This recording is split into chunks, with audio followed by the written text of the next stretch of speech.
Welcome back, everybody. It's Mark with ExoticCar PlayPlace coming back at you with a discussion about the E60 M5 and specifically about why the passion overrules the common sense factors when it comes to owning an M5.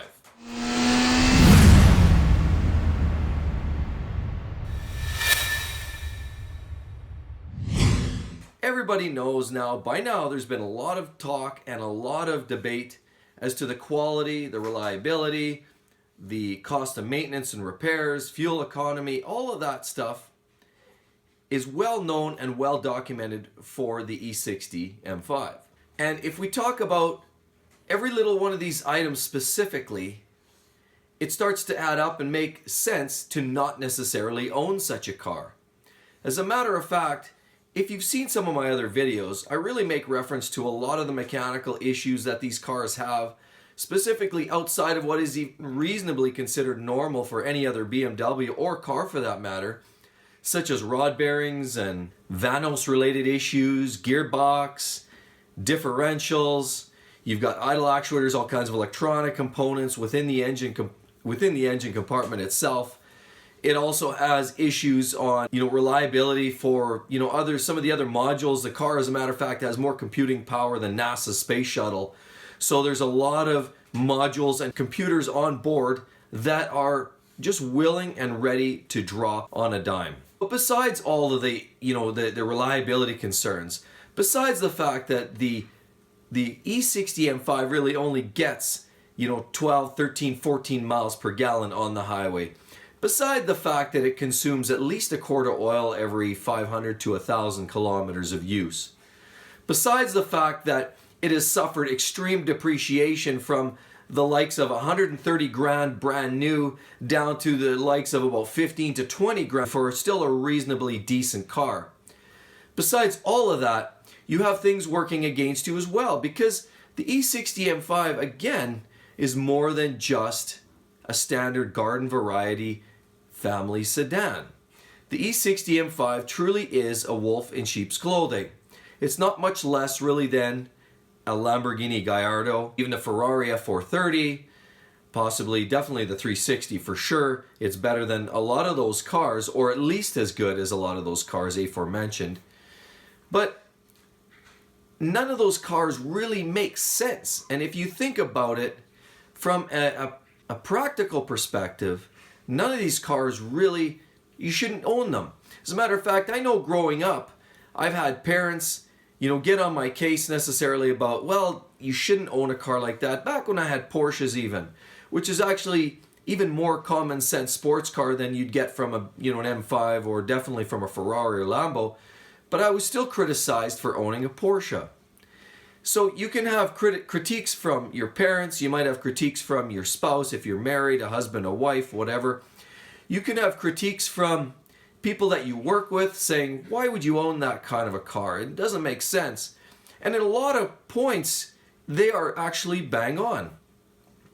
It doesn't make a lot of sense to own cars like M5s or Ferraris or Lamborghinis or Lotuses or any of those cars that are high performance, that have a touch of, shall we say, unreliability tagged to them, as well as high price tags, as well as poor fuel economy, tire consumption, oil consumption, heavy depreciation. Those things are all direct pointers to suggest, why would we even own such a car? Well, guys, for anybody here who really understands, the ownership perspective from owning these cars, you always are faced with a losing battle. And the losing battle is, you're confronted with, like I said before, whether it's family or friends or coworkers or your boss, there's always, that negative wall that's put up against the fact of owning such a car. So sometimes it makes you second guess whether you should even own an M5 or any other supercar for that matter. Now, here's where the tricky part comes.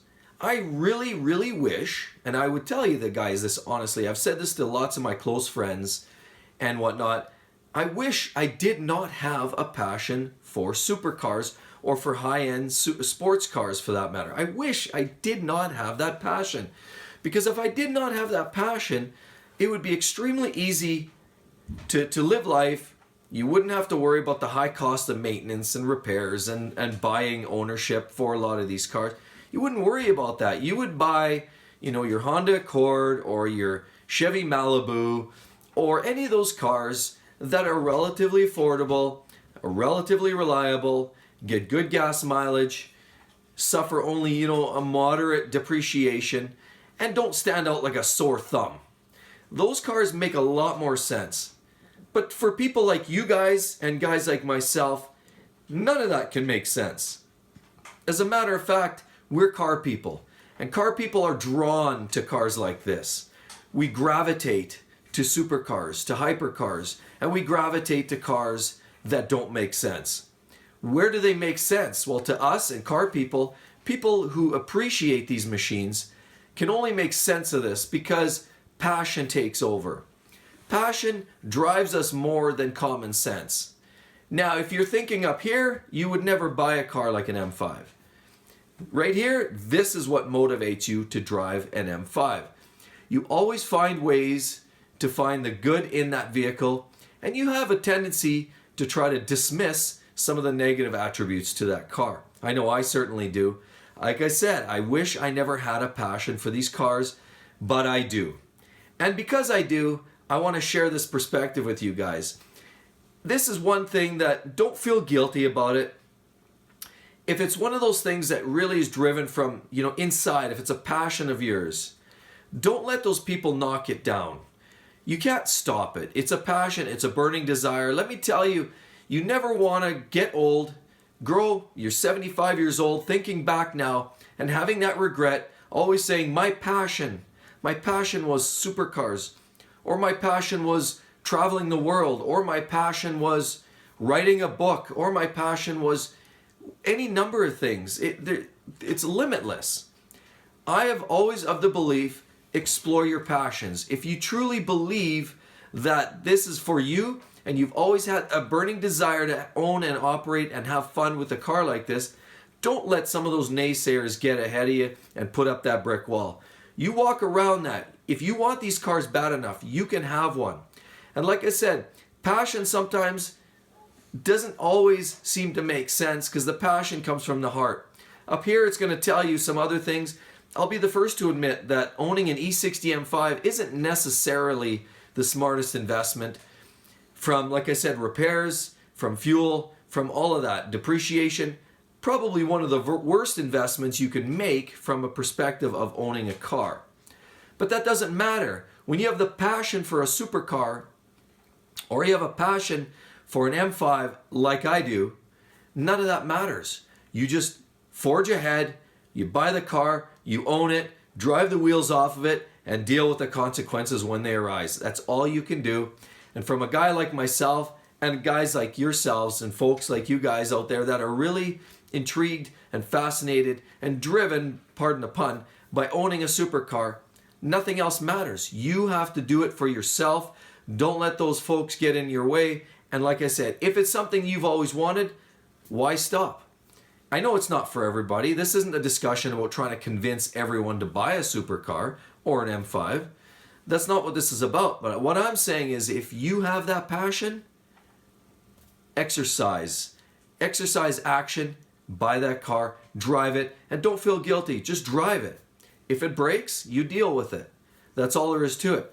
Now, I don't want to say dismiss any facts of, do you have the budget and the funds to support that? Of course, that has to be there. I'm not saying be, irresponsible about that. What I'm strictly saying is you've got the money. What would be more fun? Buying, an F350 diesel or an M4? I don't know. What would be more fun for you guys? I know what would be a lot more fun for me, and I like trucks, but I just like supercars more. That's all. And that's why I focus on, the supercars, and the M5, granted may not truly fit the quality of being a supercar as such. It's darn close to being a supercar, and that's why I make reference to that. So everybody, just a quick touch on the subject. Passion, I know, always takes over the common sense part when you're owning these cars. And does it make sense to do that? Well, it only makes sense to people that have the passion for these cars. So everyone, I really hope you enjoyed the video. You be sure to give me a like, comment, and subscribe below. Of course, activate those notifications. That way you know when the next video will hit your queue. And like I said, stick around. Make sure you check out the other videos, and we'll see you on the next one. Thanks again, everybody. Talk to you again. Mark here checking out. Bye-bye.